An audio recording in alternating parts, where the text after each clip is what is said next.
Good evening. Welcome to the Foreign Correspondents Club of Thailand. We're going to get started, so if people in the back want to come down to the front, that would be great. Of course, the bar is open, the kitchen is open, so if you haven't ordered your dinner or drinks, please go ahead and do so. We're going to get the panel started. My name is Phil Robertson. I'm a member of the board of the FCCT and also the director of Asia Human Rights and Labor Advocates. And tonight we have the distinct privilege of bringing a group of experts here to talk about the upcoming election in Myanmar. So let me just say a few words about the program, and then I'll get into the actual nitty-gritty of an election that many have significant doubts about. So on February 1st, 2021, as everyone knows, the senior General Min Aung Hlaing, the Myanmar military, launched a military coup that prevented the then NLD government of Aung San Suu Kyi from taking power. They imprisoned her, most of the senior NLD people, and thousands of others. They claim that that NLD landslide win in 2020 had been played by election irregularities. Much of the international community was not persuaded that there was any substance to the military's case, but now the military is planning their own election, with the first round of polls to take place later this month on the 28th of December. There's going to be a second round of polls, we understand, on or around January 11th, and then perhaps, possibly, a final round due at the end of the month. Like most things in Myanmar, it's overly complicated and uncertain. So what's the likely outcome of this electoral exercise, and will it be free or fair? How will the polls even be held, given the fact that fighting continues across the nation? Many parts of the country are still seeing battles between the military and an array of ethnic armed organizations and people's defense militias. Given the resistance's serious opposition to these polls, are we going to see more violence? That's something that many diplomats have asked me, actually, over the course of the last month or two as people starting to focus on this. And will the elections result in any changes to the actual current governance of Myanmar, its political future, and its international standing? Many people believe, of course, that the reason that the Myanmar military junta is having these polls in the first place is try to present a new face to the international community and to ASEAN, perhaps hoping to be allowed back into the room, but there are serious doubts about whether this will be a free or fair election. So these and many other questions are being asked by a slew of observers, diplomats, journalists. Right now, Myanmar is basically opening the doors to foreign journalists, issuing visas for people to come observe the elections. So, you know, it's interesting. There'll be a significant uptick in reporting about Myanmar towards the end of the year as these elections take place. But whether anything changes or not is something that I think our panelists will discuss. So we're very lucky to have 4 distinguished panelists. I'm going to introduce them one at a time when they speak. I'm going to start first with our friend Debbie Stoddard, who's a regular fixture at the FCCT. Her bio says that she's a lifelong troublemaker. Actually, officially, she is the founder and the coordinator of Alt-ASEAN Burma. She's the global chair for Innovation for Change. She's the chair of ESRNet, which is International Network for Economic, Social, and Cultural Rights. And she is a long time observer of everything Burma, Myanmar. So let's start with Debbie. Thank you, Phil. I actually have 2 very boring PowerPoints to show, so I'm going to ask our tech spot. Firstly, when we talk about Myanmar's missing millions, we're not talking about dollars, we're talking about people. So when we consider that the census in Burma, Myanmar was 51.4 million people in 2014. And then the mid-session census said 53.4 million. If we carried on, there's three different scenarios. One is 0.8% annual growth in population, which is the ASEAN average. The Burma average was 0.7% population growth every year, and the conservative figure used by the World Bank is 0.6% annual growth in population in Myanmar. Now, at the outset, we already estimate that Burma, Myanmar should have at least 55.6 million people. If you want to be really conservative, 54.5 million people. But in the junta's 2024 census, they counted only 51.3 million people. So, and they didn't count the Rohingya. So that's telling us that up to 4.36 million people plus the Rohingya are not there for the elections. We can also have another scientific counting, which is which I've just assigned my colleague to do, and she was very relieved that I didn't expect her to do it this evening, was to go through previous census data and count the populations of the 63 townships that were put under martial law when this junta rebranded itself from the State Administrative Council to the State Security and Peace Commission at the end of July. They lifted the state of emergency so that they could technically have an election, but at the same time imposed martial law on 63 townships. They reorganized the junta so that there's only one civilian left on the SSPC.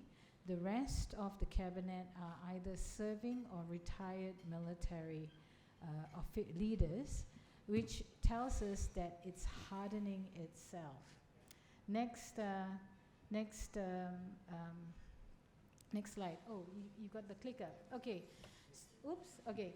So if you want to, if you think, and this is what some ASEAN states are hoping, that the election will be an off-ramp to conflict, that this could be another 2010. Remember, for some of us here, oldies, in 2010, this space was basically the war room for many journalists and civil society and INGO people, because we couldn't get into Burma for the 2010 sham election.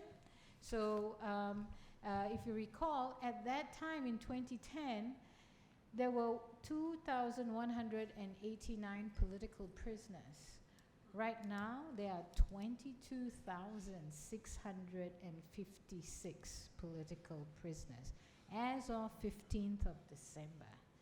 So if you're still not shitting yourself yet, since the coup was launched in February 2021, there have been 22,976 armed clashes and attacks on civilians, including aerial attacks. Now, in November, there were 545 such incidents just in the month of November alone, compared to 35 incidents in the month of February 2021, which was when they launched the coup. So by all, just the dry figures, it's telling you that if you think this election is going to be the solution to the instability in Burma, there is a bridge in Brooklyn that I would like to sell you. So don't be delulu. There is no way in hell this election is going to ease conflict. The preparation for this election has seen a rise in such violence Since the coup started, there have been 96 documented massacres. Just the latest ones, on the 5th of December, in a village in Sagaing region, farmers having harvested their rice, it's a Friday evening, after work, all crowded a tea shop to watch the Myanmar versus Philippines women's soccer game in the SEA Games. That tea shop was subjected to an airstrike and 18 people died. Homes nearby were also bombed, and survivors and witnesses said they couldn't tell who was man or woman from the remains because it was a very severe bombing. So that was the 5th of December. Last week, on the 10th of December, there was a very a vicious airstrike on a hospital in Mra'u in Arakan State, and at least 33 people were killed. If you see the ruins, if you see the photos, you won't be able to sleep tonight. It's really, really shocking. And this is during the same time that the military junta is trying to convince the international community that their election is going to be a solution. I call it a sham election by a scam junta. So, in any way, shape, or form, despite all the investment in public relations, the desperation of the junta to grant visas, and please be careful. If you're going into Burma, don't leave your shopping till the last day. Do it on the first day. If you're shopping for souvenirs, do it on the first day. Why? There was a similar opening up at the end of March this year when there was a massive earthquake in Sagaing and Mandalay region. Desperate for international aid, the junta guaranteed access. Many people landed in Burma with aid. They were told after about 2 days that, thank you very much, you now have to leave the country. I had so many calls from people saying, we got all these supplies, we have been told to leave, and they told us to just hand the humanitarian supplies to the military junta and they'll take care of it. So people were stashing it and saying, do you know someone who can take this and get it to the people who need it? And fortunately, there were very many committed people who were willing to do that and take the risk. But this is what is the danger, that your visit to Burma will, to observe the elections, will be a frustrating exercise. And so like when I go to places like Vietnam and other repressive areas, I usually do my souvenir shopping on the first day in case I get kicked out. So please do that if you're going there. But seriously, what's going to happen? There's going to be more conflict. This time, the junta will claim that their terrorism on civilians is justified by the parliament that they've created. We're still going to have economic chaos. In the past 4 years, the price of rice has risen by almost 400%. That's the staple food of people in Burma and the rest of this region. At a time when the junta was bombing the food sources of the country, the food growing areas in ethnic and rural areas, because this is where the civilians who opposed the coup were living. Yeah, and at the same time, they were forcing farmers in areas under their control to sell them rice for export, for foreign exchange. So this is why just the price of rice itself is a scary indicator. So if anyone who's hoping that this sham election by a scam junta is going to lead to some kind of normalization of economic and diplomatic relations, you're going to be paying a high price, because we're still going to see people fleeing the country in any way, shape, or form. we're still going to see the impacts of the economic chaos in Burma as the junta seeks to keep on oppressing and putting down civilians who don't like being ruled by a military regime. Even now, the junta has increased its violence in resistance control areas to try and drive people out into areas under their control so that they can force them to vote at gunpoint, and even saying that we will give you rights, we won't let you have aid unless you vote in our election. We've seen blockades, again, junta blockades for humanitarian aid and life-saving food and medicines to the resistance control areas, and in some cases, they actually stop the convoys of supplies from going into the resistance areas and then launch airstrikes on those trucks. So this is ongoing even as we speak here and consider what's going on in Burma. But anyone who thinks this is a potential opening, that a repeat of 2010, where the 2012 by-election allowed the NLD to come back in parliament, the junta has already amended laws to ensure that the NLD and other parties that previously won seats in the election are forever outlawed from participating in any election.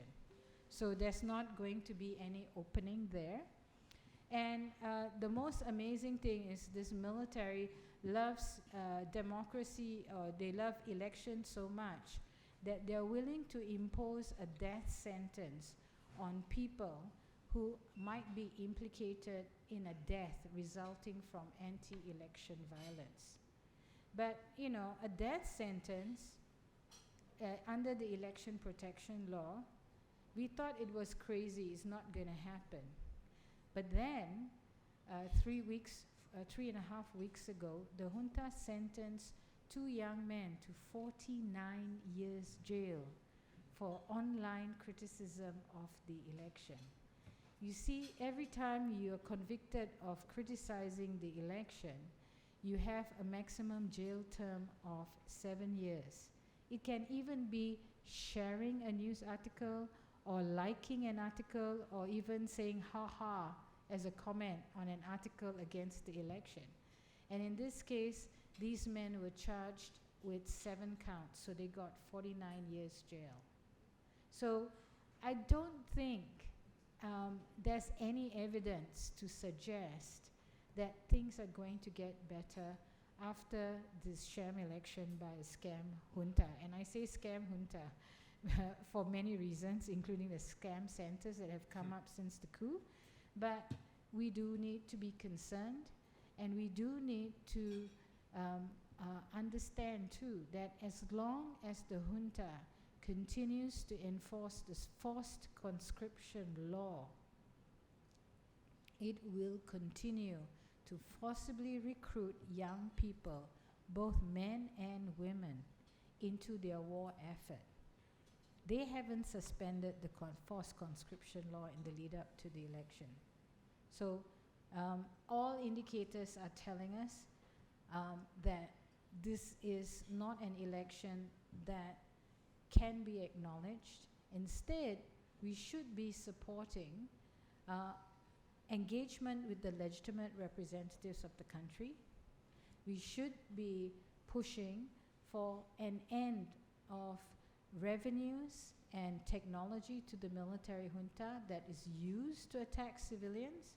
We should be pushing for accountability for these serious crimes, these atrocity crimes, and we should be supporting community-based humanitarian assistance and community-based efforts where local people are doing their best to help their communities and build resilience in the same way. And we should be supporting a growth of democracy that is happening in the country despite the military. We have amazing initiatives happening on the ground and at state level where local people have built local administrations. despite the obvious challenges. And even the Karenni or Kayan in Kayan state, Kaya state, we call Karenni state, where the IEC, the interim state revolutionary government, has already implemented 30% women's leadership in the legislative, executive, and administrative and judicial. So that's telling us that, you know, they didn't say we will work on it, they did it. I was telling this to a Malaysian woman MP, and she looked at me miserably, and my fellow Malaysian woman MP, and she said, after all these years of campaigning, we only have 12% in our Malaysian parliament. So it's telling us that we really should be supporting all of these initiatives. People, especially young people, building a future, creating a future without the military. That's what we should be supporting. So when we say reject the sham election, we are also saying support the genuine federal initiatives that are focused on human rights, democracy, and equality. That's what we should be voting for. Thank you. Thank you very much, Debbie. Next, we're going to hear from Kin Omar, who is actually joining us online. Kin Omar is a veteran activist and long-term advocate for democracy and human rights in Burma. She recently spoke here as part of an introduction of an analyst device called the Sham Election Tracker, so maybe she'll say something about that. And she is the leader of Progressive Voice, and joins us from elsewhere in Thailand, where she's involved in a major Burmese Women's Congress. So, Omar, the floor is yours. You're muted.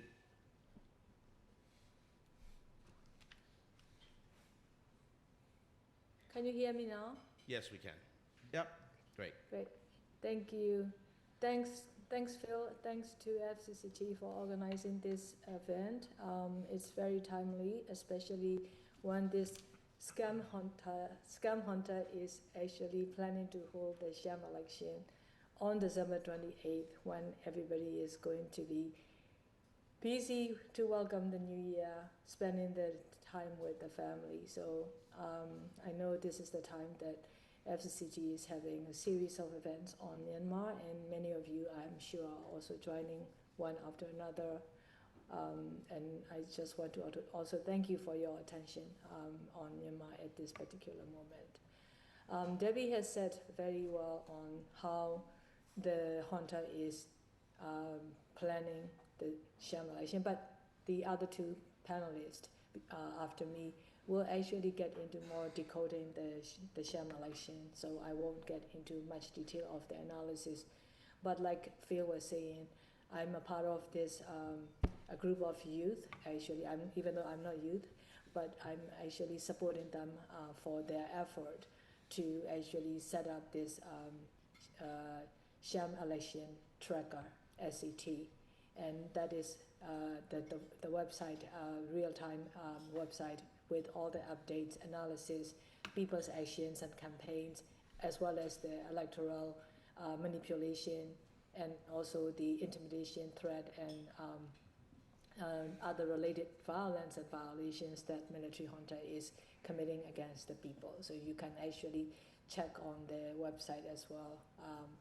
But following Debbie, what I'm thinking is that as I was preparing, thinking to share with you tonight, following Debbie, I have actually been recalling some of my memories back from 2010,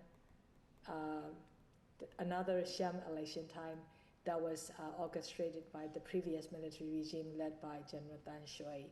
And I just want to share with you a few of that tonight to start with, because I think it's very important as we approach to this another sham election by this junta. We need to kind of bring back some of those lessons learned as well. So being a long-term Burmese activist, Of course, I've been a part of many of the decades-long events, series of events at the FCCT. And I want to share with you one particular event that was held at the FCCT that I was a panelist. After the panel was done, one of the diplomats from the Europe approached me, and what he said to me is, what Min Aung you are saying is right. However, you have to understand that we all also want to get the same share what the China is getting from your country. You can imagine what he meant. It's the natural resources, of course. And I think that was such a big alarm for me as a long-term activist of what might happen after this quote-unquote election orchestrated by the military regime back then. And it really worried me, that comment. It was rather common, and I really appreciate him for telling me that, because it gave me a chance to look into beyond the 2010 election scenario of what might happen, or what might the international community's approach might change. Because like for all those like 20+ years back in 2010, I was always at the forefront of like human rights advocacy, advocating for democracy, advocating for the release of Daw Aung San Suu Kyi, political prisoners, just as now you will see most of the Myanmar diaspora in different countries are all doing that, protesting right out on the street, calling for the release of Daw Aung San Suu Kyi and political prisoners. Of course, back then, as Debbie said, in 2010, there were more than 2,200 political prisoners, but now we have more than 22,000. Of course, it's a very huge difference. But what back then was the world look at Myanmar with the priorities agenda is the human rights, the protection of human rights at the forefront, or the first priority on their list when it comes to their foreign policy towards Myanmar. But then after 2010, that totally changed. The business and investment become the first priority agenda, while the democracy and human rights really actually go down on the list. And I remember the time that, like when I was continually, because I have engaged with the UN Human Rights, the Human Rights Council in around like 2012, 2012, while I was going to Geneva and basically updating of how chaotic the situation of the human rights remain on the ground. And in fact, in many areas after 2010, the human rights situation got even worse. But then I remember I was given a response from one of the mission who was telling me that I was talking about the people's land being grabbed in the name of quote unquote, international communities, full re-engagement and democratization, development agenda. And I was told land grabbing is not only in Myanmar, land grabbing is everywhere in the world. So as if it's not that important anymore. And it really shocked me of how international community could change all of a sudden, right? From human rights first to business first. I think that is, again, for me, is this is really all first shocking because I put faith in the international community for their, for how they will prioritize protection of human rights and democracy in our country. But actually, that's not what it was. And I remember also one time, the peace donors to Myanmar peace process. That peace process or the peace agenda was one-sided military agenda. But the peace donors just pour the money into that process, into that peace industry, really. While, the women are being left out from their meaningful participation, the communities are completely ignored when their land are being grabbed by the companies from those democracy governments or their peace donors, who are supporting this so-called peace process that is dominated by the military and being exclusionary, yeah. And then I remember one time, when our women organizations were we prepared a report that we were to actually bring out to the world to expose the ongoing use of rape as a weapon of war by the Myanmar military. It's really shocking that we were actually not given the same support like we were given before 2010. What we were told by them is by one of the peace donors saying that, oh, this report about the military rape is going to disturb the peace process. Well, dear friends, let me end with the sharing of that past time here. But I think what I want to actually draw on from this sharing with you tonight is I want to ensure that the history is not repeated, because I'm hearing from here and there from different corners of the international community. Some are saying that, oh, like this 2025 election are going to be the entry point for the change, for reopening of the country so that Myanmar can go back to democratization or normalcy.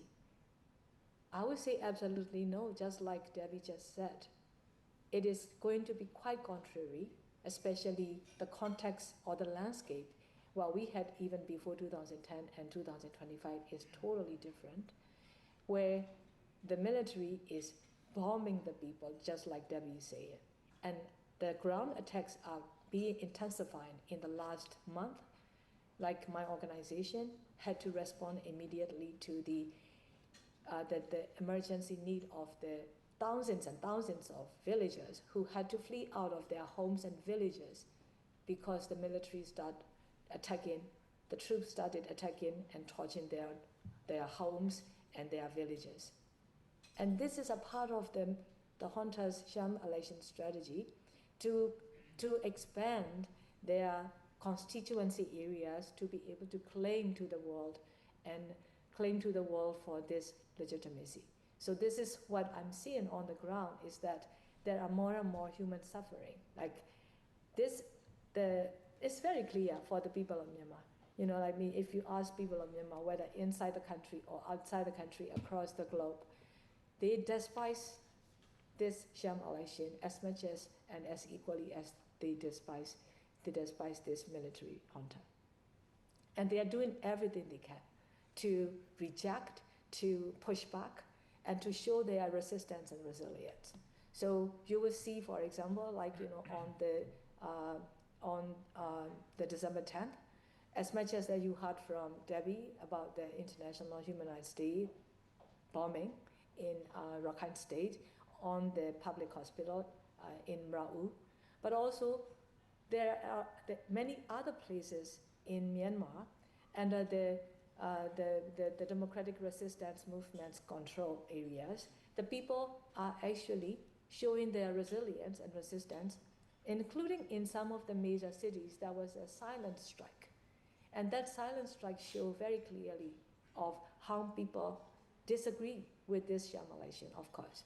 But even as I was going through some of the news today, I got messages from the people from the Sagaing region who were sending me their photos of their anti-sham election campaign posters that they are putting on the right by the highway and a highway roadside and many other places.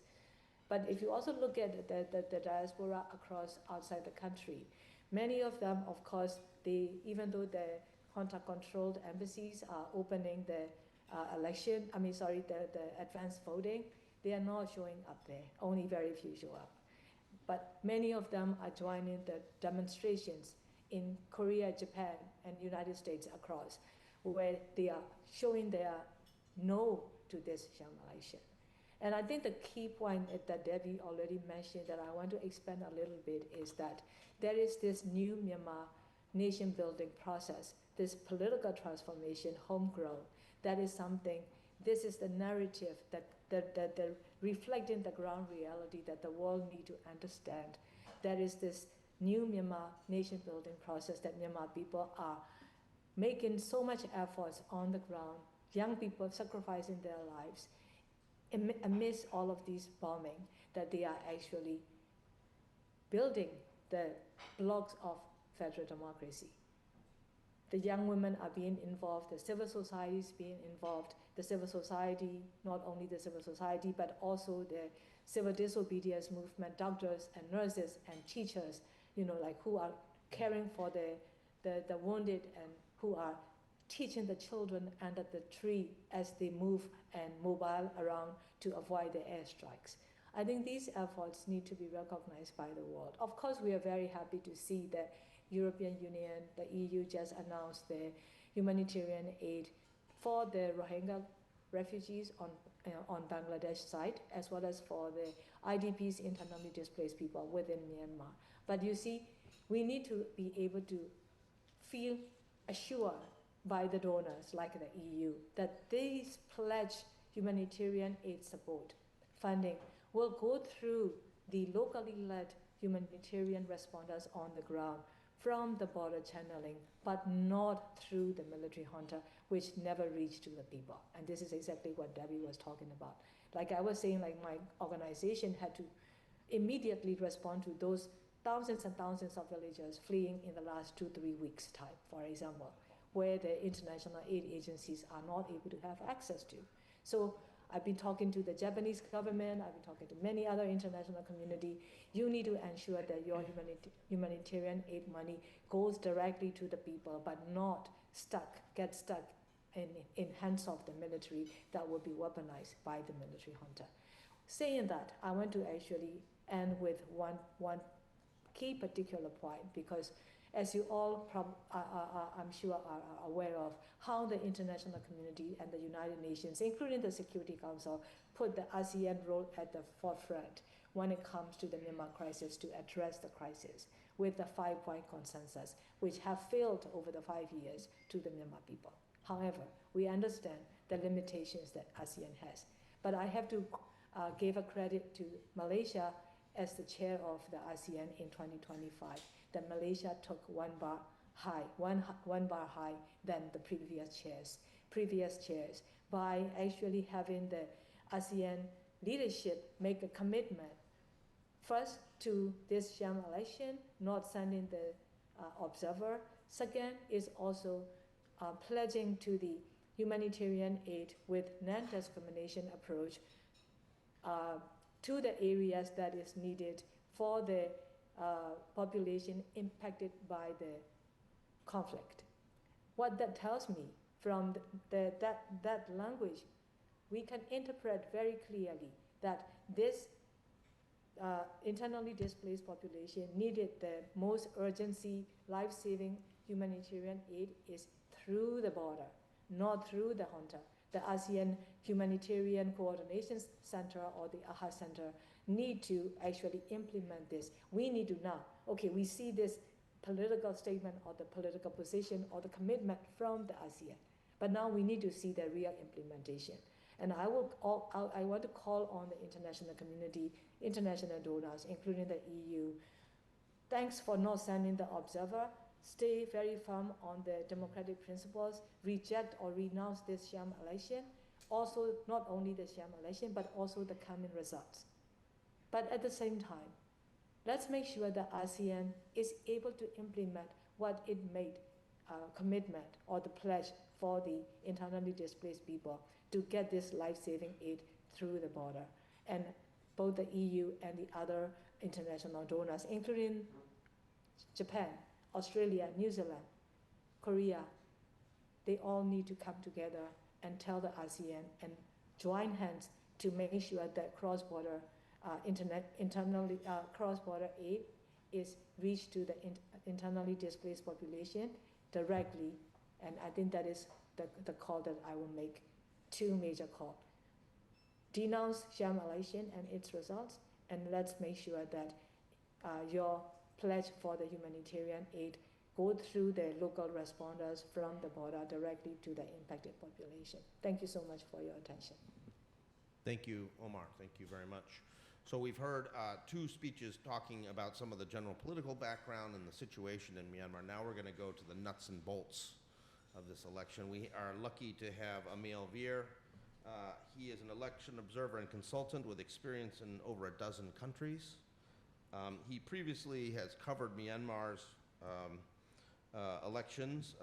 He covered the 2018 by-elections, as well as 2020 general election, of course, which resulted in the major victory of the NLD that was overturned by the military coup. And he did this as an analyst for ANFREL. He is now back with ANFREL, and he is leading ANFREL's assessment of the junta stage election. So, you know, he's going to be able to tell you issues about where the election is going to happen, where it's not. I think some of the issues about displacement, census, all these other things that are there. So, over to you, Emil. Thank you, Phil. Thank you to the FCCT for this panel, which I think is very important. And thank you to my fellow panelists for setting the stage in terms of human rights and conflict. I won't be spending much time discussing human rights and conflict because they're part of the backdrop of any elections in Myanmar. So I'd rather focus on the technical side, as Phil said. And as much as possible, I'll let the data speak for itself. So that's what I'll try to do tonight. First, I want to mention the assessment reports that ANFREL has produced and released in late September. I won't be going into too much detail on this, just you need to know that it's structured around 15 points or chapters. You can see them on the screen. It goes from the illegitimacy of the coup and the elections itself. It includes rampant instability. One very important point is that election phases will further ramp up conflict, and we said that in September, and that actually has proven true until now, that conflict is on the rise in places that have elections. Some of these topics I will be addressing tonight. For the rest, I would suggest to either refer directly to the reports if you want to have in-depth analysis, or also feel free to ask questions about the topics that I haven't mentioned later in the Q&A. So without further ado, I'll go into the nitty-gritty of the elections. The first question that a lot of people are asking is, where will these elections take place? And that's actually a very complicated answer. This map right here, this is the official version.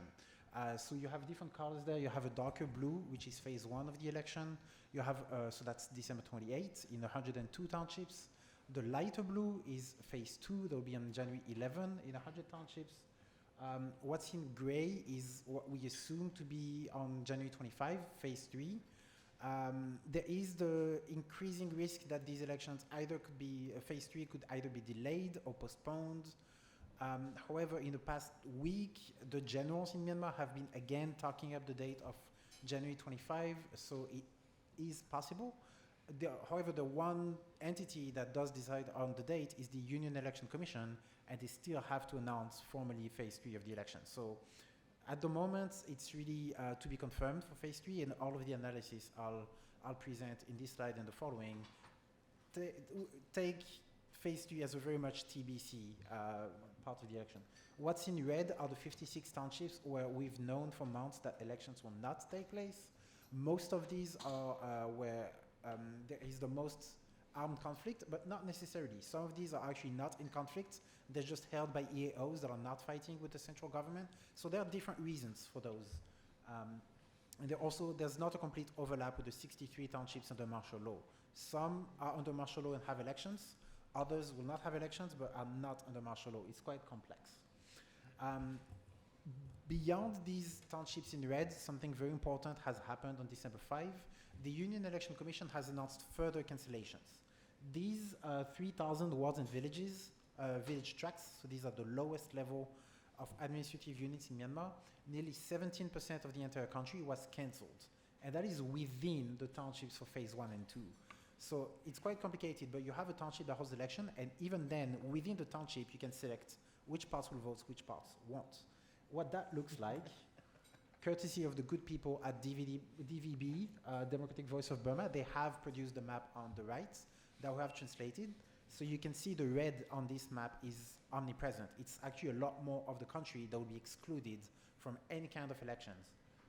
I don't know the exact percentage that will actually have elections. Roughly, I would say 50% maximum for phases 1 and 2 together. it's quite impressive because you have some areas, especially here on the right, you have, for instance, Mon State and Karen State. Both of these have no townships or elections uncancelled at all. But if you take into account these lower administrative units cancellations, it turns out that a minority of those two states will actually be voting. So it's complicated to tally all of that. And again, I really give credit to the people who were able to produce that map. But vast areas of the country are not going to have elections, either because they're beyond the junta's control or because they're under armed conflict, or there are also some critics that say some of these areas could be under junta control, but they cannot ensure pressure on the voters to ensure the results that they want or the turnouts, so they're removing them from the elections anyway. I don't know the exact detail of all those areas, but there are different possible explanations. And on the left, you have a breakdown of the 330 townships in Myanmar. As of now, only 99 townships will have elections as a whole. Then you have 93 townships that have elections only in some areas, 10 townships that have elections only in the urban centers, and then you have the phase 3 and the cancellations that I've already mentioned. So very much a partial election that the junta tries to pass off as a nationwide legitimate political exercise. The reason they're able to do this is because the legal framework for elections in Myanmar is very permissive. There are very few requirements in terms of how much of the country needs to be covered. So first, there's no requirement elections are held on a single day, obviously, because we have phased out elections. There's also no requirement of a certain number of townships being included, so there's no 50% of townships, that's not the case. Again, within townships, there's no requirement that they entirely vote. You can exclude as you wish, pretty much. And there's also no minimum voter turnout. That's the case in some countries, pretty rare in Asia, but in Myanmar, that's not the case. So all of this really allows the junta to choose and pick what elections will take place according to their capacity and their political will. From the junta's perspective, however, what's really important is that these elections will allow them to technically close the book on the parenthesis that is the coup. Again, this is their narrative. This is not me saying that. Because after the coup, they released something that was the 5-point roadmap with item number 5. That was the last item on the junta's agenda, and that was to hold elections and to hand over power to civilian government. So by holding elections, they're accomplishing the agenda that they set for themselves, and so they can achieve the end goal of their narrative. That's really what I'm trying to get at here. Despite all the cancellations I showed you, a lot of red on the map, the parliament after these elections will actually be mostly full. You can see here all of the seats that they will be able to fill and the elections that they will be able to declare successful. In green, you have, of course, the 25% of seats that go to the military. That is a disposition of the 2008 Constitution. It's fundamentally undemocratic, but that is the case regardless of how many townships will be cancelled. So 25% of seats immediately go to the military. On top of that, blue phases 1 and 2, that's what they can declare as winning candidates that will fill those seats. Even if some of those constituencies include parts of phase 3, they don't really need that. So as long as there are some kind of elections in those areas, they can declare winners, is the point.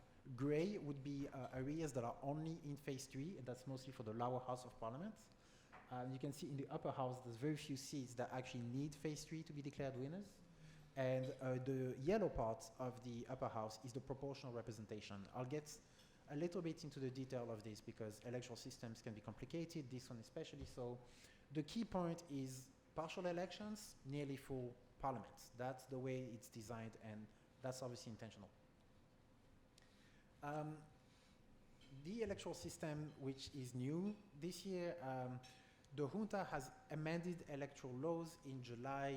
Historically, first past the post was used for all elections at all levels in Myanmar. Now that's not the case. There will be the upper house of the national parliament and the state and regional parliaments, because they will also be elected. Those will be 50% past the post, 50% proportional representation, or rather so-called proportional representation. The devil is very much in the details here. What's important is that the way proportional representation, so PR from now on, is implemented is very beneficial to larger parties, and especially the USDP, the military-aligned party. That's because larger districts, larger constituencies allow to claim larger coverage on paper than where the elections actually take place, and I'll illustrate that very soon. Proportional representation also ensures token diversity in parliament.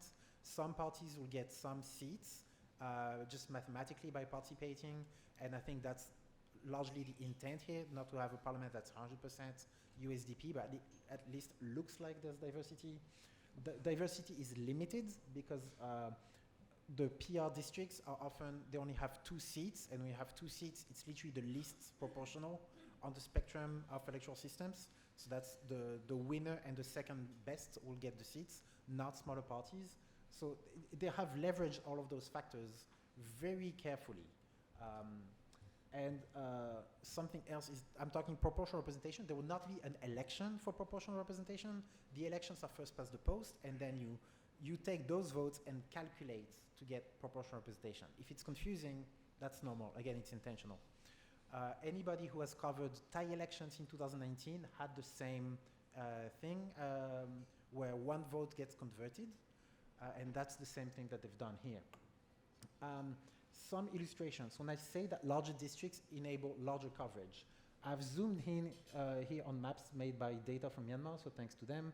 I've zoomed in on Chin State and Rakhine State on the west of Myanmar, because those easier areas to understand, because there are areas with cancellation, the gray ones here, that are clustered, so it's easier to demonstrate my point. Start with Chin State. In Chin State, there are 5 townships here that will have elections, and there are 4 that will not have that. When you go to first past the post, it's actually roughly the same as 3 constituencies will get to vote and 3 will not. So roughly 50%. When you get to proportional representation, because you've got a single district for the entire state will be covered technically. So all seats will be filled, even though only half of the state gets to vote. So again, that's how you fill a parliament with partial elections. Rakhine is even more shocking, because you have 7 out of 17 townships that will vote, mostly in southern Rakhine. You can see northern Rakhine almost entirely out of the election, except for this tiny bit of blue, which is the state capital Sittwe, which is controlled by the junta.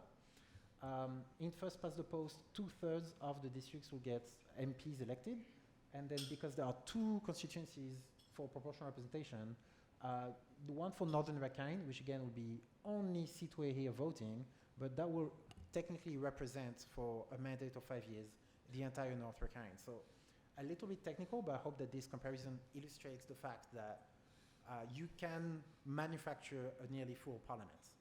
I have no idea how much of that you got. It's very difficult to get across, but I'm happy to give it a try later if you'd like. Again, on the proportional representation being calculated from first past the post, there is an inherent advantage to the USDP because they are the party with the most candidates. They are present nearly everywhere in the country. You can see here there are 75 constituencies for the upper house in first past the post. USDP is present in 74. State and region, 266, 265. So apart from one, and I'm not sure why really, they're everywhere. Other national parties, the next 5, it falls off pretty quickly. From 63, you go down to 22. These are the 6 national level parties. So if you don't have a first past the post candidate, you don't get a proportional representation vote mathematically. So the more areas you compete in, the more competitive you are. It compounds an advantage to the winner, basically. And I've included a few of the state and regional parties, but those, as you can see, are on an entirely different scale. So again, I think the point is made. The more you play the game, the more you win, and the USDP is the only one that has the resources and the backing of the military to actually play the game they've designed for themselves. A little bit more on political parties. The junta tells us there are 57 political parties, when in fact only 6 of them can compete in the whole country. The other 51 due to a very high threshold introduced by the revised political party law. The other 51 can only compete in one state or region, so they've fragmented the political competition in a way. There's also the possibility for that law to be weaponized against any political dissidents or undesirables.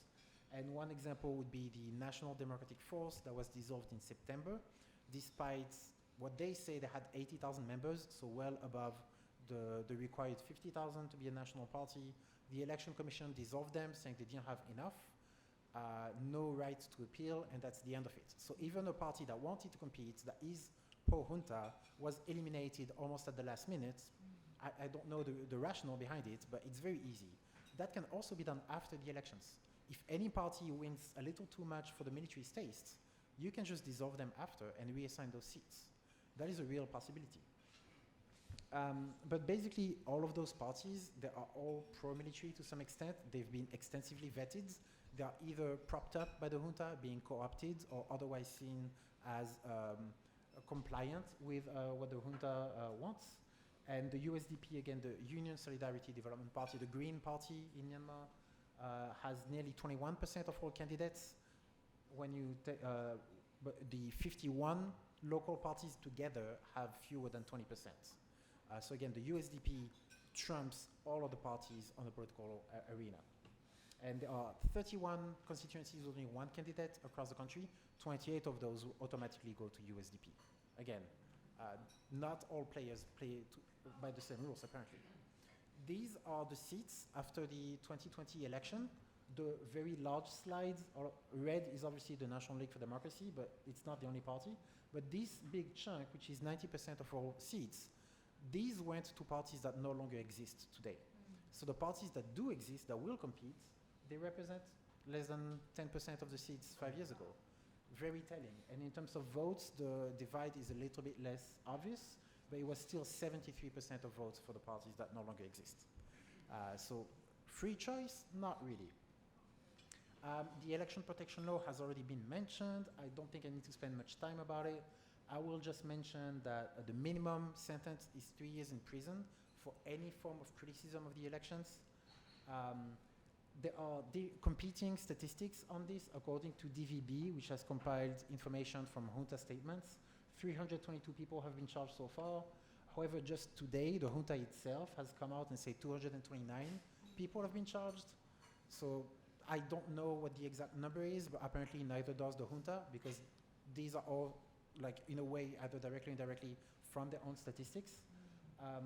You have also competing statistics as to how many people are arrested. DVB says 47 they've been able to figure out. The Assistance Association for Political Prisoners says 121 already. 6 people at least have been convicted.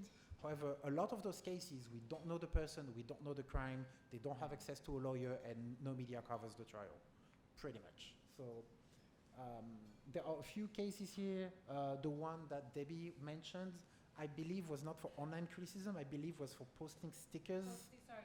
Yeah, it was my bad. No, it's my bad. But it was, people were sentenced to very lengthy jail terms as well. But these guys need a gold card because they, the 49-year sentence guys had previously been arrested also. So they are quite diehard activists. So when we see people like that, we always say they need a gold card, like a frequent flyer card, so that the insane prison and all the prison system should give them like a express service. Membership for life, probably, unfortunately. You know, like special treatment. They don't have to wait around and be tortured. They should just go straight to their cell. So these youth that were convicted to 49 years of hard labor, they're aged 24 years old, and there's another one aged 19 that was convicted to 42 years in prison. Again, posting election boycott stickers in Yangon. And there are other very, very shocking cases, including just leaving a heart reaction on Facebook. Those people haven't been convicted yet, but they have been arrested and charged. But this law is terrible. And human rights records of the junta is already really bad. They could do all of this under other laws. For some reason, they still felt necessary to implement an even more draconian law. So I think the picture is pretty clear. Couple last updates on my side. Overseas advanced voting was very interesting. That ended roughly last week.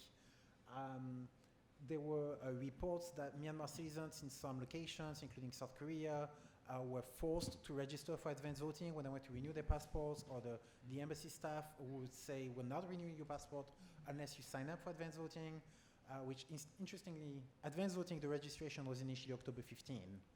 Then they pushed that by a full month, then they extended it again, and there are reports that as of last week, they were still registering people because they're so desperate to get people to register for advance votes. There are other anecdotal reports from Bangkok, Chiang Mai, other locations that very few people have turned up. In South Korea, again, nobody showed up on the second day of voting as there was a protest in front, so they extended by 5 whole days. How often do you hear that? A country that extends voting because nobody shows up? Again, these are anecdotal, but they're very telling. And in a shocking admission, the Union Election Commission last week released data of how many people actually registered for advance voting. They sent a letter to Myanmar media, and they said that 5,403 Myanmar nationals in the entire world registered to vote overseas. We don't have a direct comparison point to 2020. We have one for South Korea only that was over 10,000 in South Korea only 5 years ago. So now we've 5,000 in the entire world, and a lot of these are probably members of staff of diplomatic representations. So embassy staff, consular staff, and their families probably make up most of those 5,000 because they don't really have a choice. If you work for the junta, you're expected to vote. And I've heard testimonies that this is I think if we went to the embassy to vote for an election, they will accept us too, because they're so desperate. But they're not offering mohinga, so I'm not going. So again, it's not a significant data point nationwide, but it is telling that Myanmar people overseas, at the very least, do not want to vote. And there's research by BACS, a group that presented a report here last week. The research also suggests the same thing. And within the country, we see similar patterns of intimidation. That was already mentioned, that internally displaced people, the junta is pressuring them with food rations being suspended, financial aid or guest registration law, which is the right that you can live in another location because you're displaced, and you have to renew that every 30 days. So they're also threatening, if you don't vote or if you don't promise to vote, we'll withdraw that and you will be illegally staying here. So not voting can have very direct consequence on the life of those people.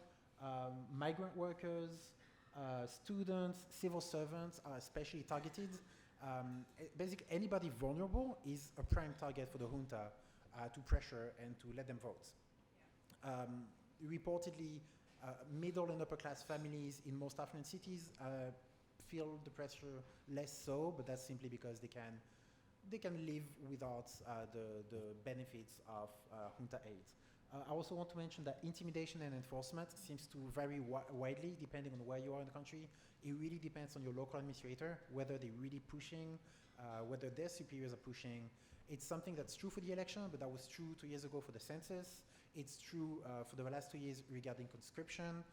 The reality of life in Myanmar is that you kind of have to play the game.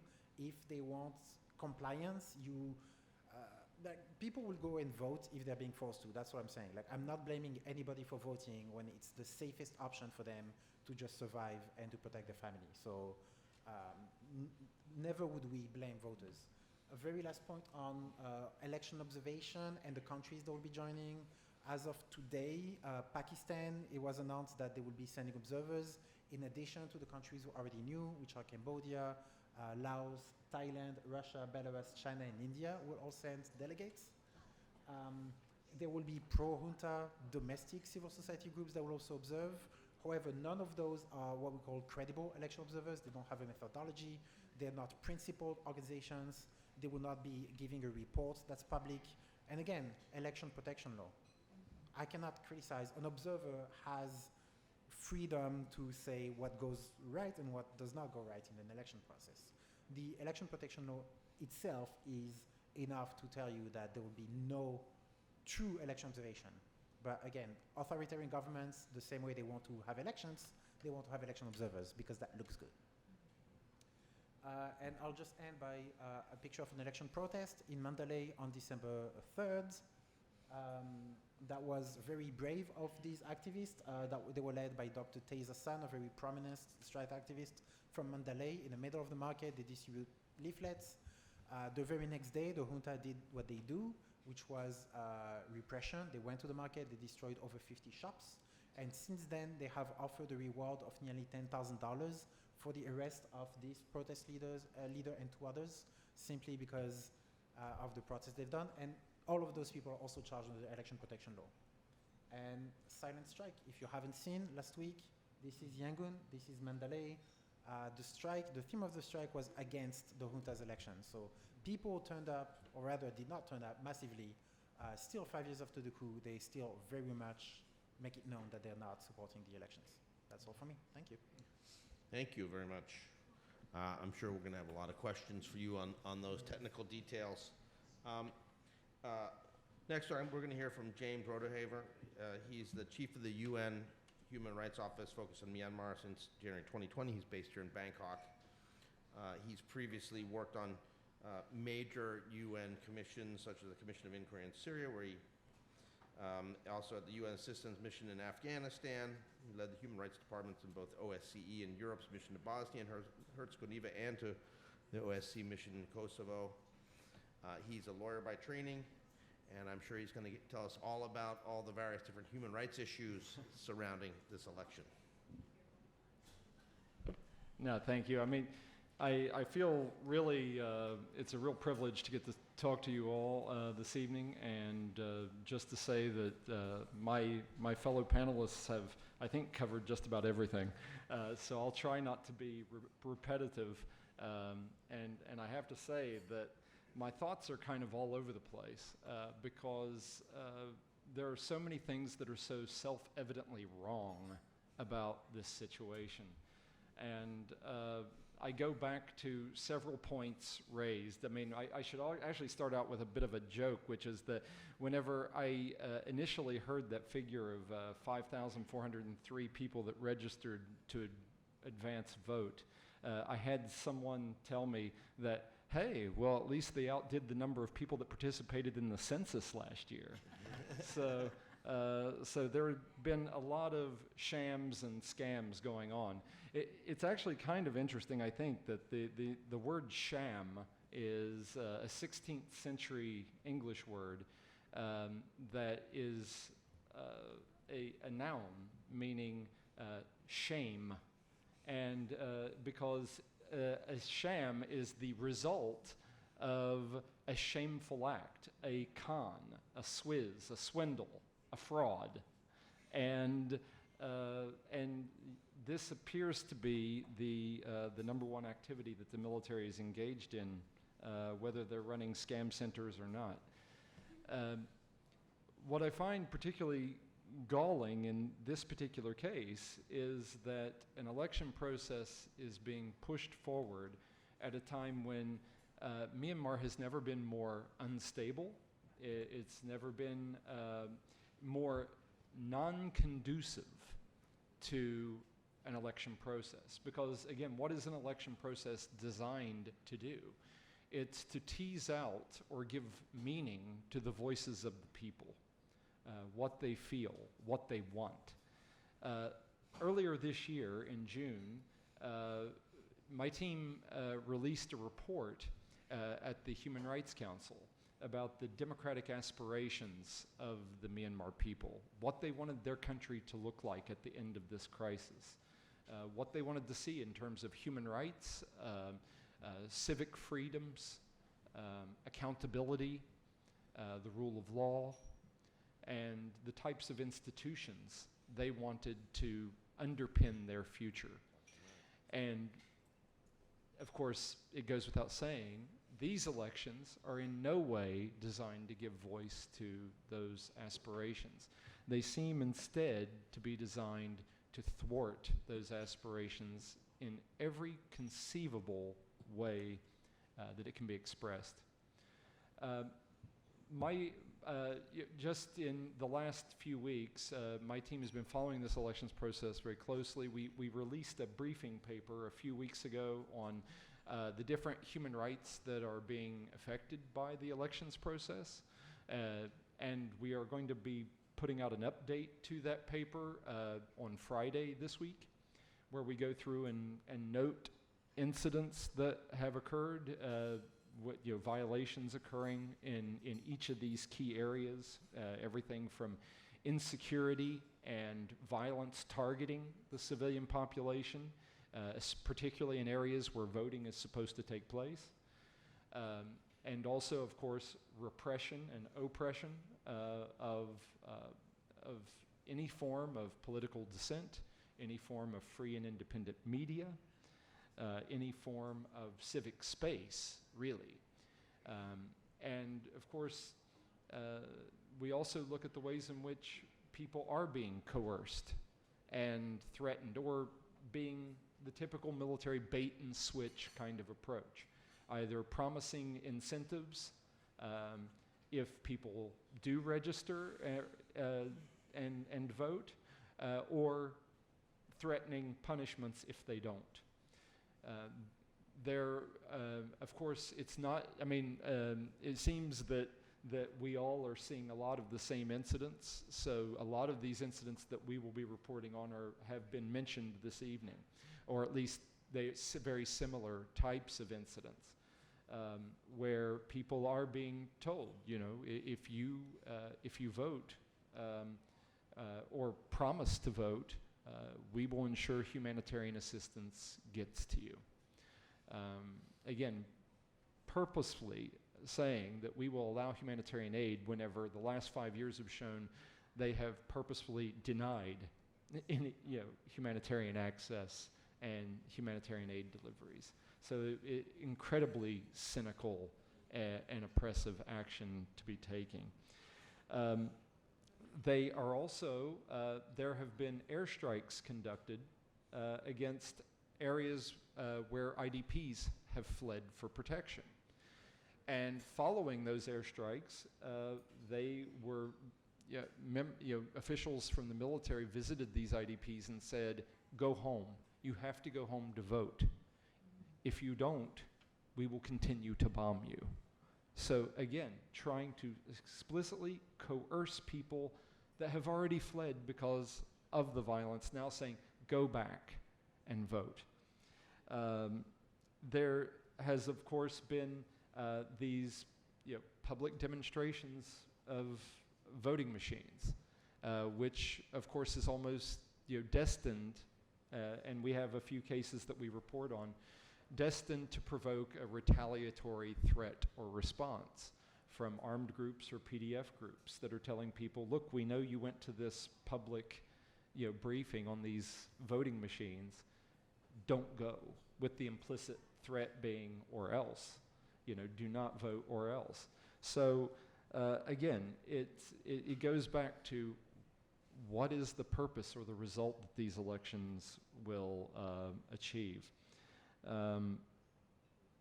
There's already been the mention of the continued bombing and the airstrikes in Morocco just recently.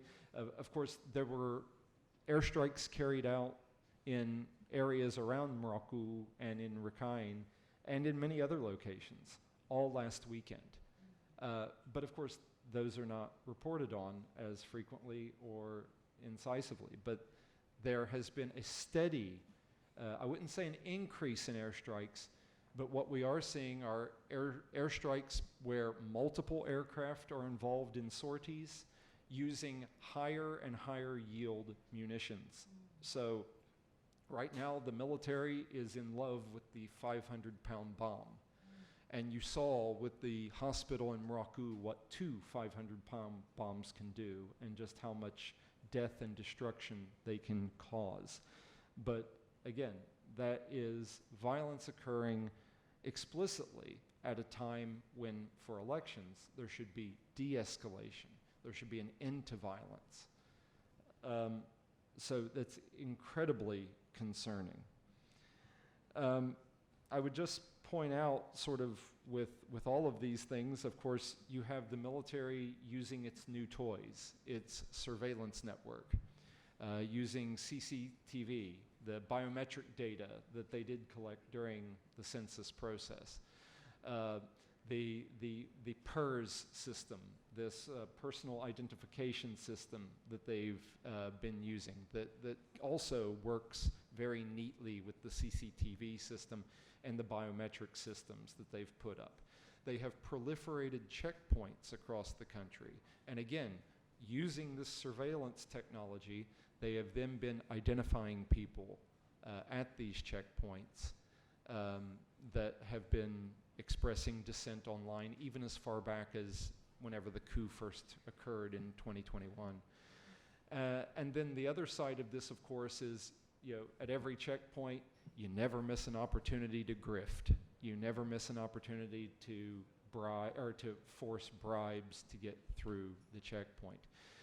We were actually noting that just on the road from Mandalay to Loikal, that 10 checkpoints have arisen just in the past few weeks. And at each checkpoint, to get through it, you have to pay about 5,000 kyat. So by the time you get to Loikal, or vice versa, get to Mandalay, you're going to have paid over 50,000 kyats just to make that journey. And given that the military is trying to force everyone from workers to IDPs to students to go back to their place of origin in order to vote, just imagine how much money the military can make by doing that. So it raises, again, real concerns about the freeness, fairness of this process. Of course, that is not in doubt, but it still underlines just how cynical a process this is. My boss, the High Commissioner for Human Rights, a few weeks ago, in a interview he gave, he stated very baldly that to hold elections under these circumstances is unfathomable. How can anyone say they're free and fair? How can they even be conducted when considerable parts of the country are not actually in their control? And with the military being party to the conflict and having suppressed its populations for years. So again, it underlines the fact that the entire purpose of an election at this stage should be to help solidify either a peace process or a transition from war to democracy. But that's not what it's been used for. I think it was quite neatly put forward by my colleague here about just why they're doing. And if any of you know Soviet history, effectively what the military is doing is they've put forward their five-year plan, their 5-year work plan that they have to achieve, and they're right on schedule to doing it. But if you know Soviet history, you would know that 5-year plans don't work out well for anyone.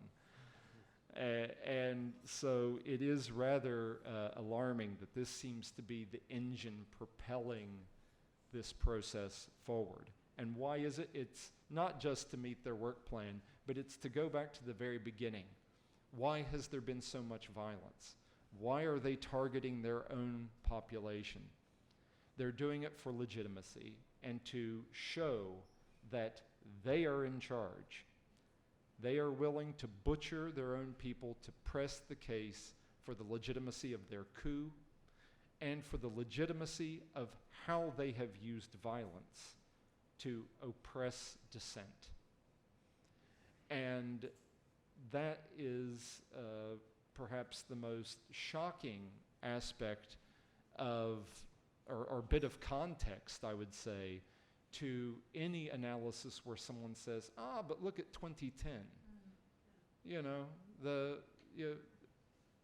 Aung San Suu Kyi was released after the elections in 2010. So this is just, look at how the military's behaved in past. You can rely on that. This is the beginning of a transition. It's not. It's not. And instead, I think what you're going to find is it's going to increase polarization. It's going to increase violence. It already has. But what is so tragic about all of this is that this is at a time when, again, this crisis has reached a head, and the people are exhausted by it. The people have been so resilient, and they've given up so much. And instead of elections, they're getting real elections with a real transition, with real humanitarian access, with real relief.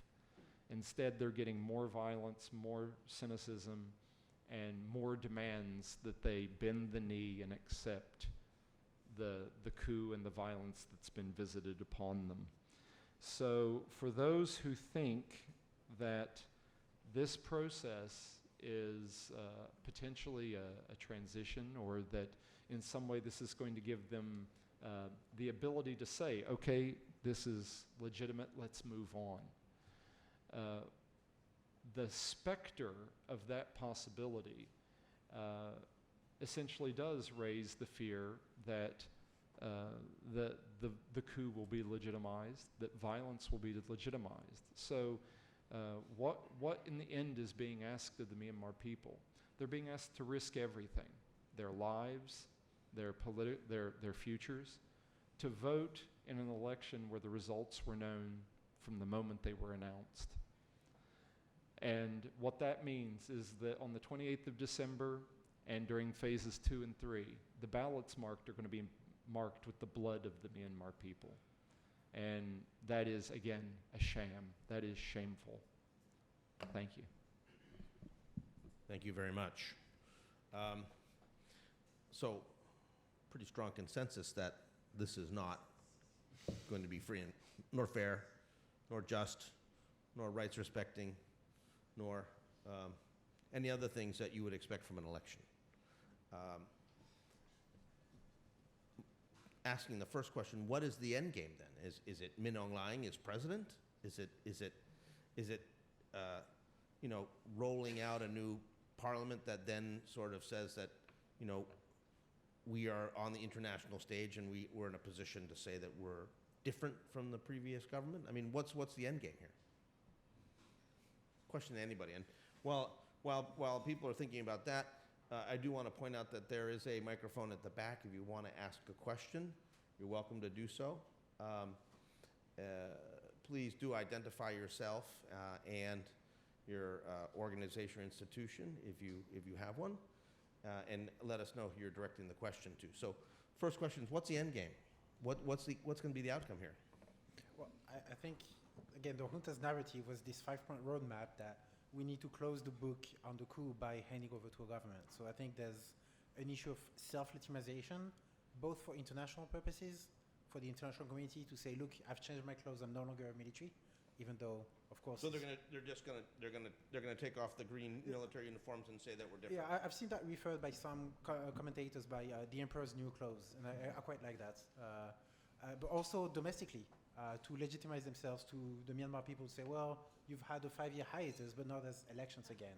And also from what I've been hearing, within the military, Min Aung Hlaing is not this untouchable person even within the military.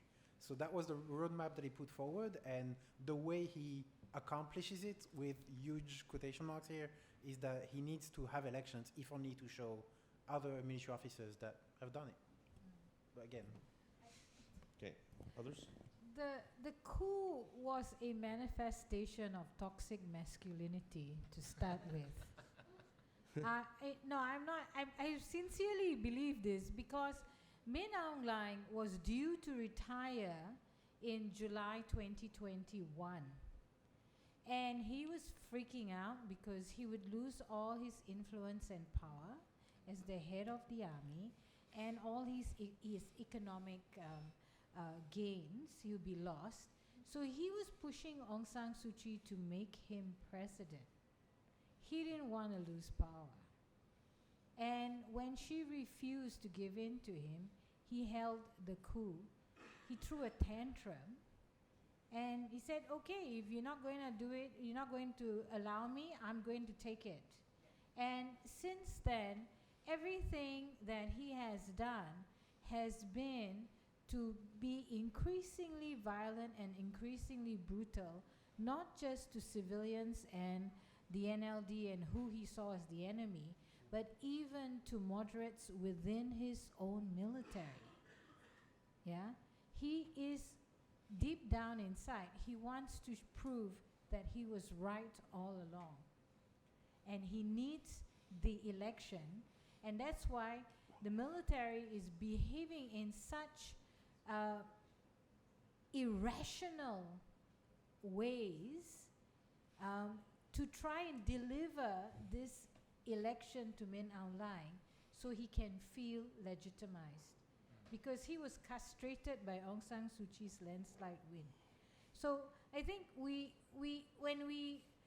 people were talking about the possibility of a coup back in early 2021, there was speculation. So many diplomats, especially from European Union, said there's no way the military will have a coup because they made so much money during the transition. Then the defense budget increased by 280% over 10 years of transition. They made a shitload of money in all these military-owned and linked corporations. On top of that, they're not going to give that up. They gotten fat and happy on the gains made during the transition. But no, Min Aung Hlaing, that's not enough for Min Aung Hlaing. So that's why the coup itself is a very irrational, egoistic act where the whole country basically was hostage to Min Aung Hlaing. And then a whole bunch of other military also thought, okay, we'll get in on this act. And that's why when we see every purge that happened in this junta since 2021 has been to actually weed out and neutralize the moderates who might engage in some negotiation or genuine peace deal.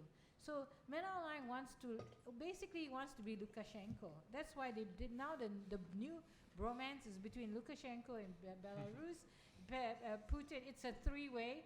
Putin and Min Aung Hlaing. He really wants to have that ultimate power. He doesn't have much time left, but he still won't give it up. And that's why for me, this is the ultimate manifestation of toxic masculinity. It's not nothing about we've gone too far. Let's try and find a way back. There's no reconciliation, no olive branch, no nothing. It's just bomb, bomb, bomb, kill, kill, kill. And this is why the regional community needs to be shit scared, and they need to be they need to toughen up because they can't allow this to happen. This is not a reasonable junta. This is not a junta that's out to save its skin. This is a junta that's on a train wreck to destruction that's going to hurt, that's been hurting not just the people of Burma but everyone else. I mean, one of the most heartbreaking things that I've had to read over and over again in our monthly Coup Watch, where my colleagues are summarizing conflict situations, attacks on civilians and all that. One of the most heartbreaking things to read is there was no prior fighting in the area. So many cases where people were bombed, where people were subjected to artillery strikes, where villages were raided. There was no prior fighting in the area. People were just there minding their own business. They weren't going into active conflict zones saying, hey, I want to be part of the action. No, they were not involved in fighting. There wasn't any resistance fighting in the area, and they were still attacked. So I think this is the thing that we need to be aware of. This military junta doesn't know when to stop. They've gone off the rails because they've weeded out the moderates in their group who can say, hey, this has already gone too far. Every time when Min Aung Hlaing launched airstrikes in March 2021, there hadn't been airstrikes on civilians for a very long time in Burma. That was in March 2021. With the Deputy Defense Minister of Russia looking on, this is when they launched the airstrike. By October 2023, Burma had the highest number of airstrikes targeting civilians in the world. Before Netanyahu regime that did his thing, right until then, Burma had the highest number of airstrikes on civilians in the world, more than Yemen, more than Iraq, more than Afghanistan, more than anywhere else. So this is something that we need to be aware of. They don't know where to stop. because they've gotten rid of their moderates. And if they don't know where to stop, then we have to find ways to stop them. That's why I keep saying targeted sanctions. Don't send them a single dime.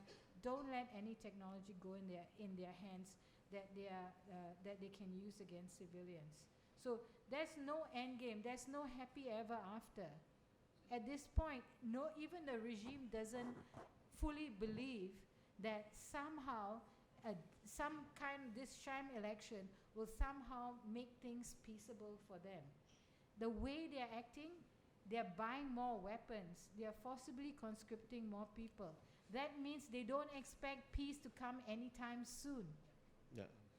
Let's get some questions. Good evening. My name is Sebastian Berger. I'm the Southeast Asia Bureau Chief for the International News Agency, AFP. Elvira, I was particularly interested by your presentation. It was absolutely fascinating.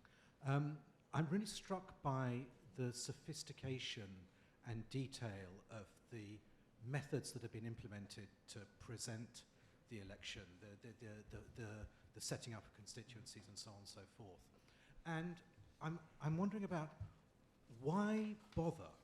Because if I understand what James Rodehaver is saying about the quest for legitimacy, but you can always do a Saddam Hussein 99.8% in favor type referendum and claim that's legitimate.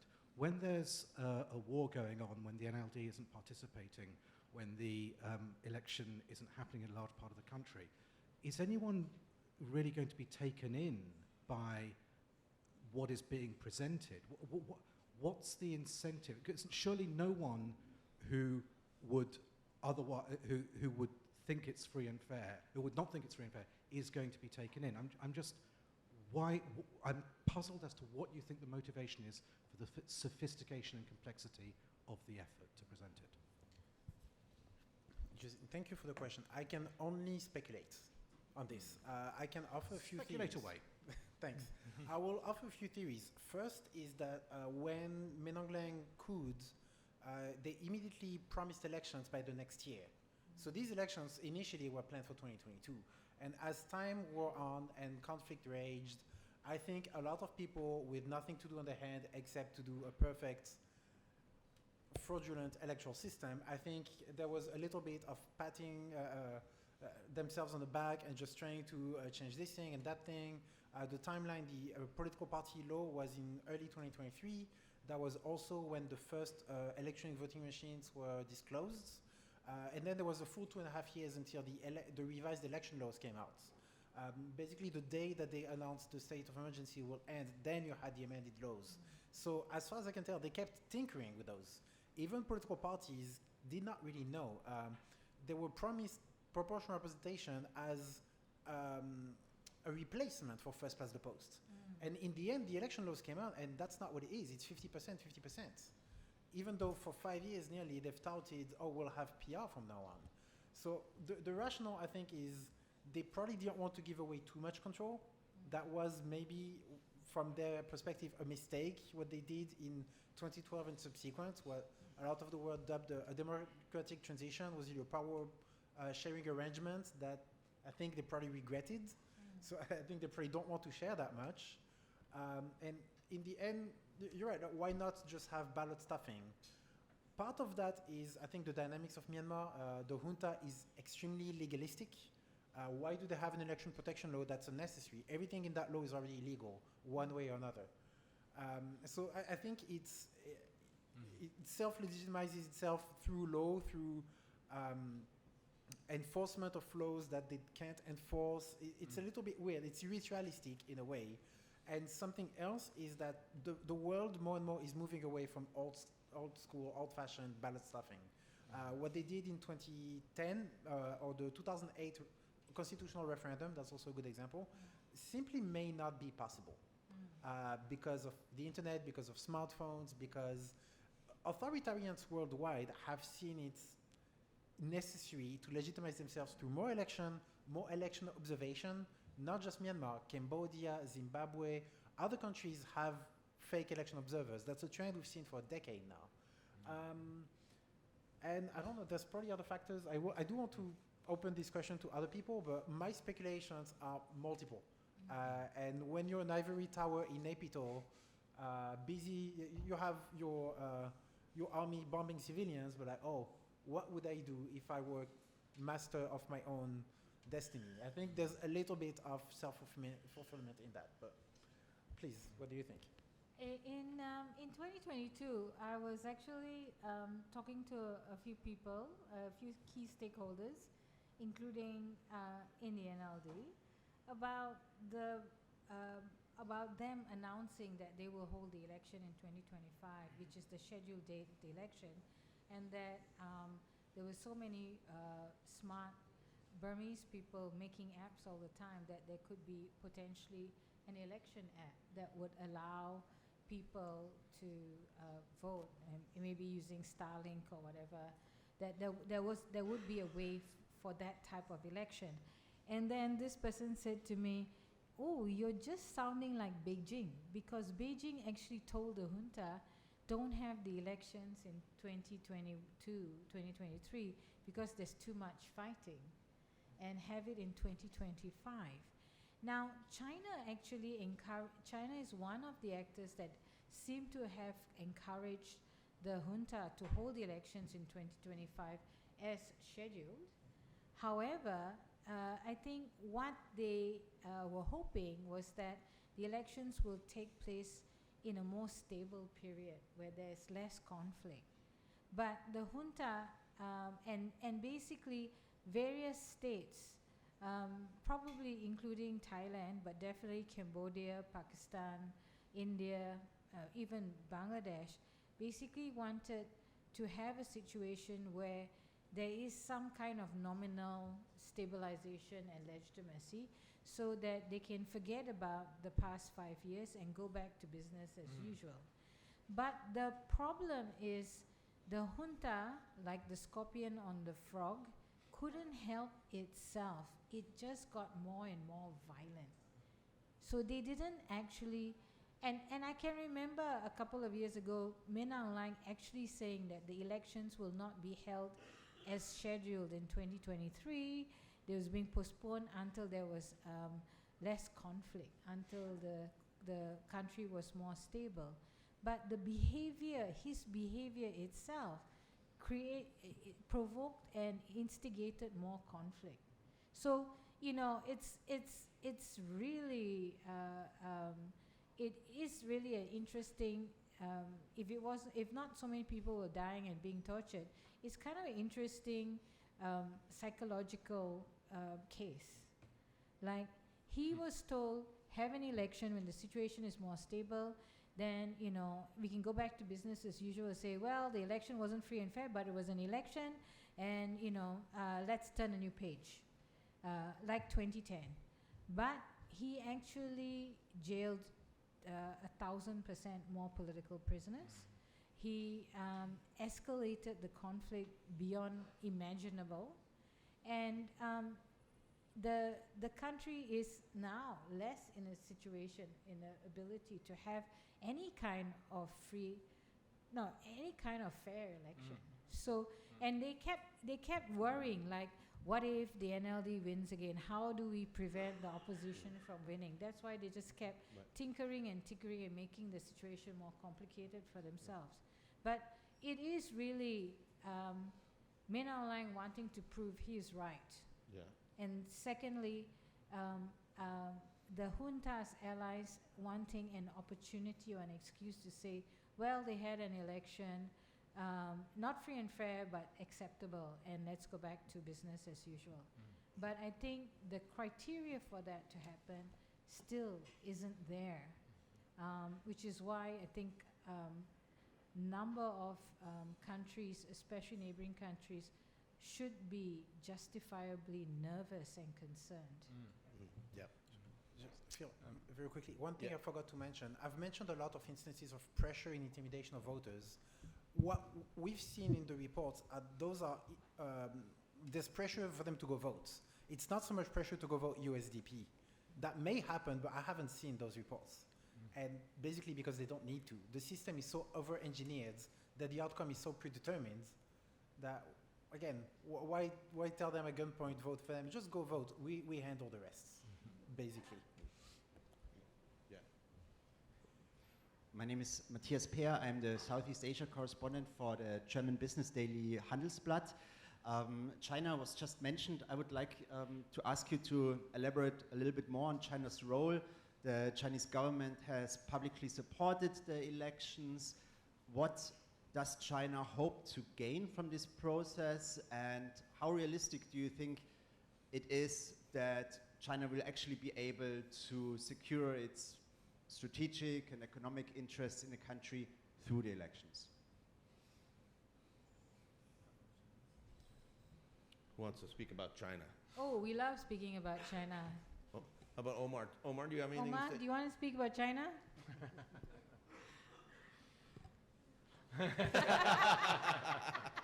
I just want to add just one thing on this Min Aung Hlaing.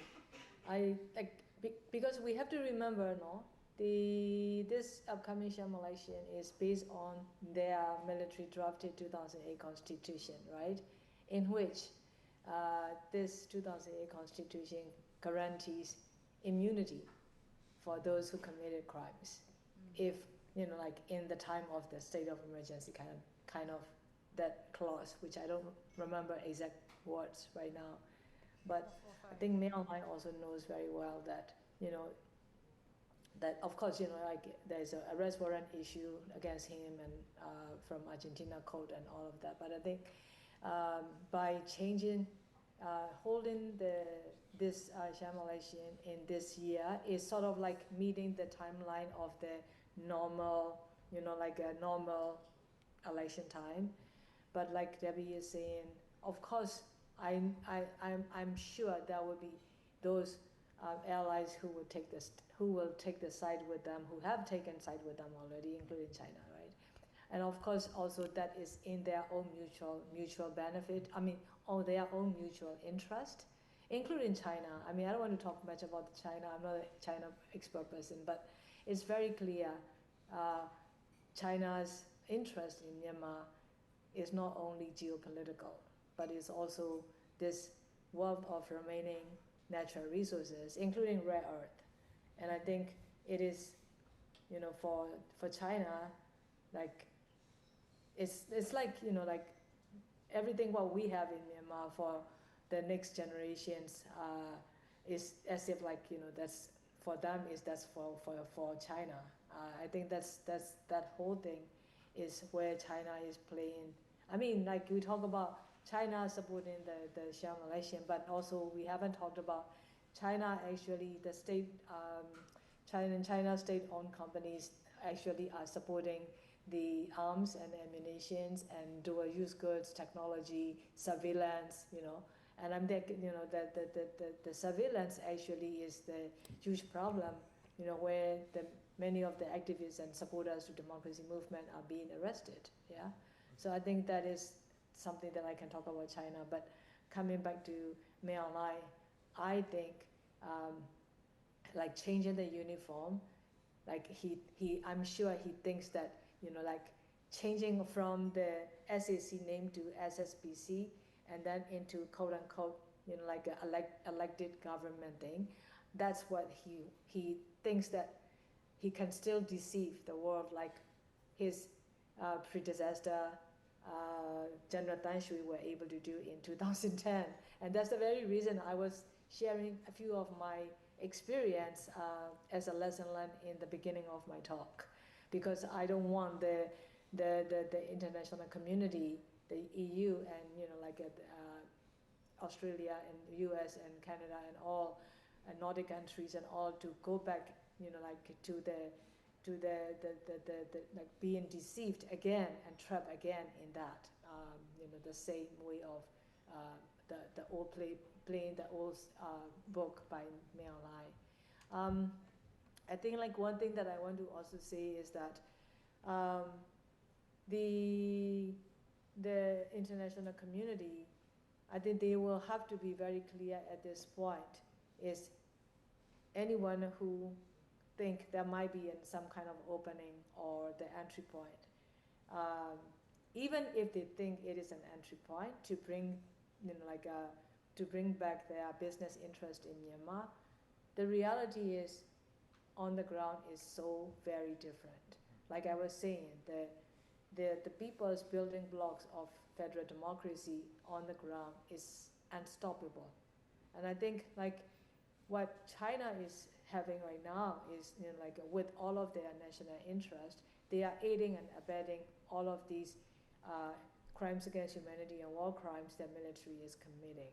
So now it's for the other parts of the international community needs to make sure that they don't get trapped, including ASEAN, they don't get trapped in this, you know, like complicity, right? I think that's something I just want to add. But that's all probably about China that I want to say. Other people about China? No? Yes, I love to talk about China. Now, China enjoyed, benefited a lot during the NLD government, actually. And they were one of the first governments one of the first states to congratulate Aung San Suu Kyi on winning the 2020 election.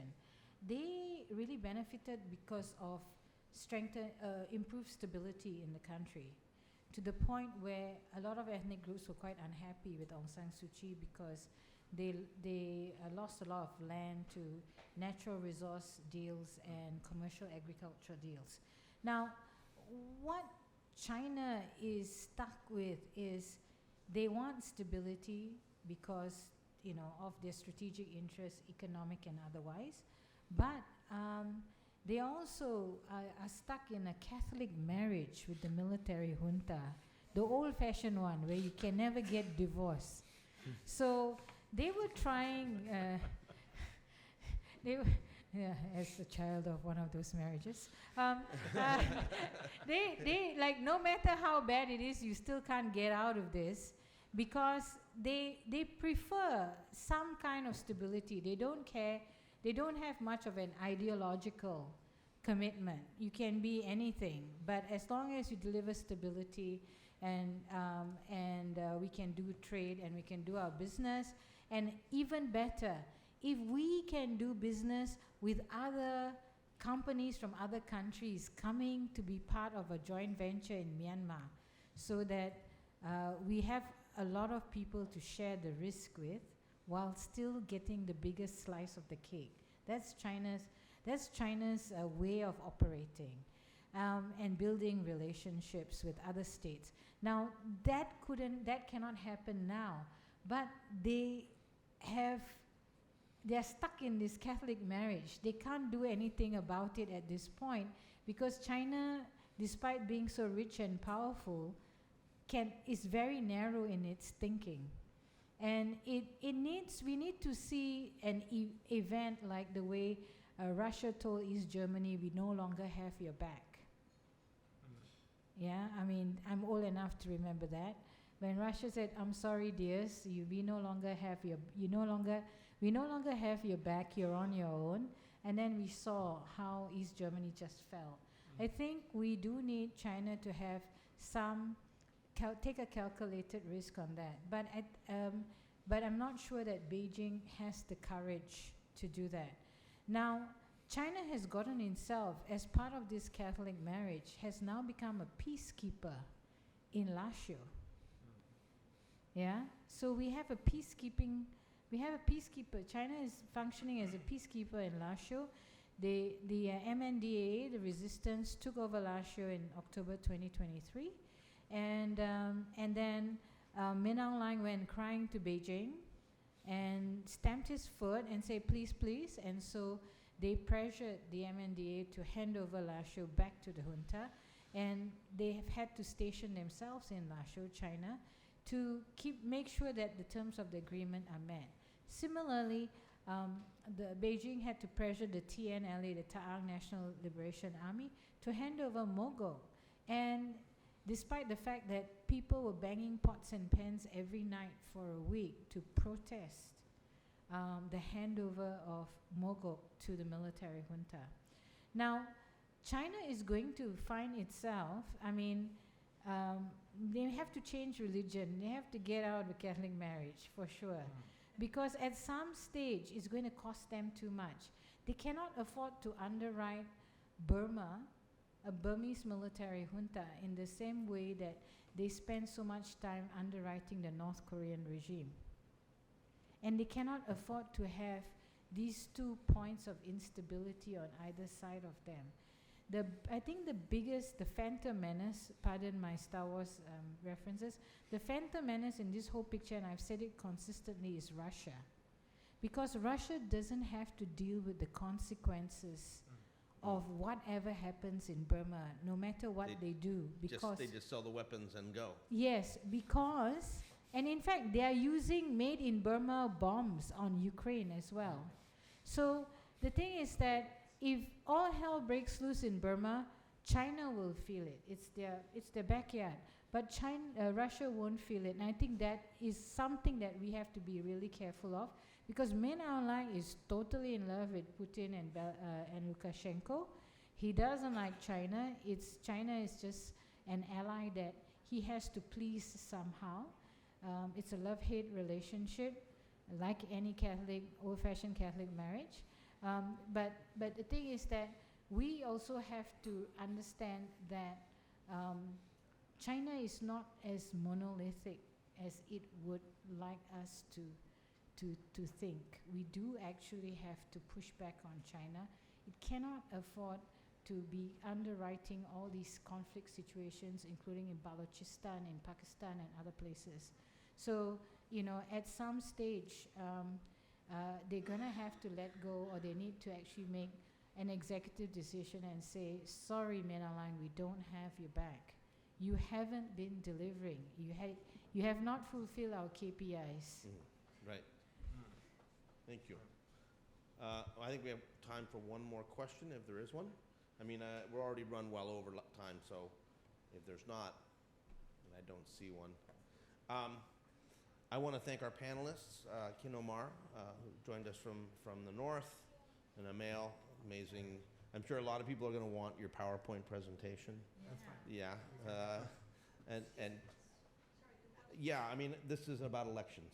So, I mean, you can ask afterwards about the, thank you. They wanted to ask about arms embargoes. So talk to Debbie afterwards. She'll be happy to tell you. I mean, that's the alternative to supporting the election. Yeah. So, Debbie, and of course, James, thank you very much. That's it from the FCCT. I will say that tomorrow, during the day, we're going to have an event. It's International Migrant Workers Day.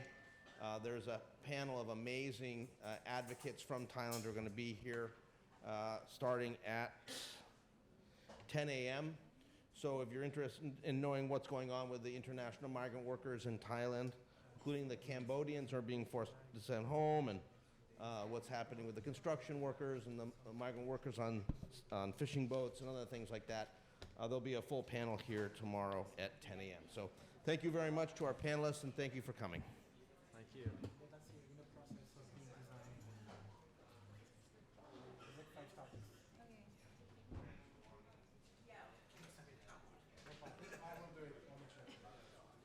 You got in a Phantom Menace reference and